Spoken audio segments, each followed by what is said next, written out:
नमस्कार, मैं हूं अंशिता। फिर से बदल गए हैं पवार। उन्होंने महाअघाड़ी के खिलाफ निकाल ली है तलवार और कहा है कि चलती रहेगी सरकार। और अगर शिंदे फडणवीस को गिराने की सोची भी तो खबरदार। चौंकिए मत, शरद पवार नहीं बदले हैं, छोटे पवार बदले हैं। उनके भतीजे अजीत पवार एनसीपी के मुखिया को लेकर 5 दिन की नौटंकीबाजी के बाद एक बार फिर से चाचा भतीजा फ्रंट फुट पर खेल रहे हैं। शरद पवार महागठबंधन के लिए बैटिंग कर रहे हैं और अजीत पवार बीजेपी के लिए फील्डिंग सजा रहे हैं। अब सवाल ये है कि छोटे पवार के इस बदले हुए अंदाज की वजह क्या है या क्या हो सकती है। इसको विस्तार से समझने की जरूरत है, लेकिन सबसे पहले यह जानना होगा कि महाराष्ट्र विधानसभा में विपक्ष के नेता अजीत पवार के अब कौन से बयान ने इस अटकलों को हवा दे दी कि अजीत का मन फिर से डोल रहा है, या बीजेपी और पवार के बीच चल रही बातचीत में जो ब्रेक लग गया था वो फिर से चल पड़ी है। तो ये सब हुआ है सुप्रीम कोर्ट का फैसला आने के बाद। दरअसल 11 मई को कोर्ट ने जो फैसला सुनाया उसने उद्धव गुट को टेंशन और राहत एक साथ दी। फैसले में उद्धव गुट के इस्तीफे को गलत बताते हुए कहा था कि उन्होंने खुद ही पद छोड़ा, इसलिए उनकी सरकार बहाल नहीं हो सकती। साथ ही अदालत ने यह भी कह दिया कि पार्टी की आंतरिक कलह के मामले में गवर्नर को विश्वास मत हासिल करने के लिए नहीं कहना चाहिए था। ऐसा करना गलत था, गैर कानूनी था। अब राज्यपाल के फैसले पर सुप्रीम कोर्ट की यह टिप्पणी उद्धव गुट के लिए बड़ी राहत है। इसी टिप्पणी के आधार पर उद्धव ठाकरे मुख्यमंत्री और डिप्टी सीएम देवेंद्र फडणवीस का इस्तीफा मांगने लगे। इन सब के बीच अजीत पवार ने ऐसा बयान दे दिया जिसने सभी को हैरान कर दिया। उन्होंने 12 मई को यानी कोर्ट का फैसला आने के अगले ही दिन कहा कि सीएम एकनाथ शिंदे और उप मुख्यमंत्री देवेंद्र फडणवीस से इस्तीफा मांगने की कोई जरूरत नहीं है। इतना ही नहीं, उन्होंने तंज भी कसा कि ये सपने में भी मत सोचना कि मुख्यमंत्री एकनाथ शिंदे और डिप्टी सीएम देवेंद्र फडणवीस इस्तीफा दे देंगे। पूर्व प्रधानमंत्री अटल बिहारी वाजपेयी और आज के लोगों में बहुत बड़ा अंतर है। मतलब अजीत पवार का साफ कहना था कि मोदी को वाजपेयी समझने की भूल गलती से भी मत करना। मोदी पीछे हटने वालों में से नहीं है। अजीत पवार के बयान का मतलब आप ये भी लगा सकते हैं कि मोदी नैतिकता के चक्करों में पड़ने वालों में से है ही नहीं। अब आप कहेंगे कि एक बयान के आधार पर इस तरह के कयास क्यों लग रहे हैं कि छोटे पवार खुलकर बीजेपी के लिए माहौल बना रहे हैं।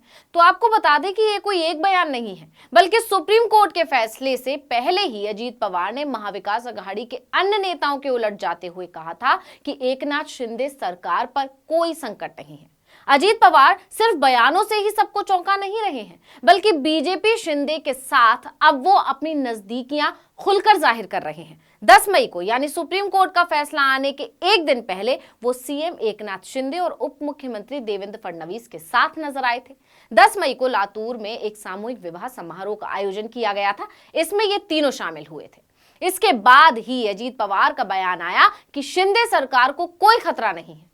फिर कोर्ट का फैसला आने के बाद तो उन्होंने यही कह दिया कि इस सरकार से इस्तीफा मांगने की जरूरत नहीं है। सपने में भी मत सोचना कि ऐसा कुछ हो सकता है। मतलब एक तरफ तो अजीत पवार का कहना है कि वो बीजेपी का हाथ कभी नहीं थामेंगे, जब तक जान है एनसीपी से जुड़े रहेंगे, वहीं दूसरी तरफ बीजेपी के संपर्क में है।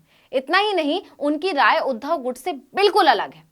अब मुद्दे पर आते हैं कि अभी तो अजीत पवार और उद्धव गुट एक ही टीम थी, लेकिन एकदम से ऐसा क्या बदल गया जो अजीत फिर से खफा खफा नजर आ रहे हैं, बदले बदले से लग रहे हैं। तो जानकारों का मानना है इसकी वजह वो सियासी ड्रामा है जो एनसीपी में चल रहा था। याद आया? चलिए हम याद दिला देते हैं। 2 मई को अचानक से शरद पवार ने अपना इस्तीफा दे दिया था। शरद पवार के इस ऐलान ने कि मेरे साथियों में एनसीपी के प्रेसिडेंट का पद छोड़ रहा हूं, खलबली मचा दी थी। एक तरफ तो सवाल ये उठने लगे कि शरद पवार के बाद कौन, अजीत या सुप्रिया, तो वहीं दूसरी तरफ एनसीपी कार्यकर्ता शरद पवार को फैसला वापस लेने के लिए मना रहे थे। लगातार 2 दिन तक चले इस सियासी ड्रामे के बाद आखिरकार शरद पवार ने अपना इस्तीफा वापस ले लिया। साथ ही ये संकेत भी दे दिया कि मेरी जगह एनसीपी में कोई नहीं ले सकता, कोई एनसीपी को तोड़ नहीं सकता।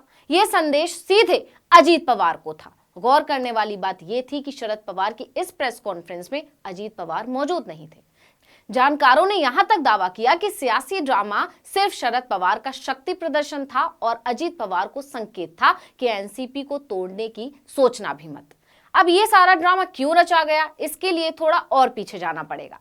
दरअसल अप्रैल 2023 में अजीत और बीजेपी की नजदीकियां काफी बढ़ रही थी। खबरें थी कि अजीत बीजेपी के साथ जा सकते हैं। अजीत ने अपने ट्विटर, फेसबुक से एनसीपी का चुनाव चिन्ह भी हटा दिया था। एनसीपी पर संकट के बादल मंडराए तो 18 अप्रैल को सुप्रिया सुले ने बड़ा बयान दिया कि 15 दिन में महाराष्ट्र में 2 बड़े विस्फोट होंगे।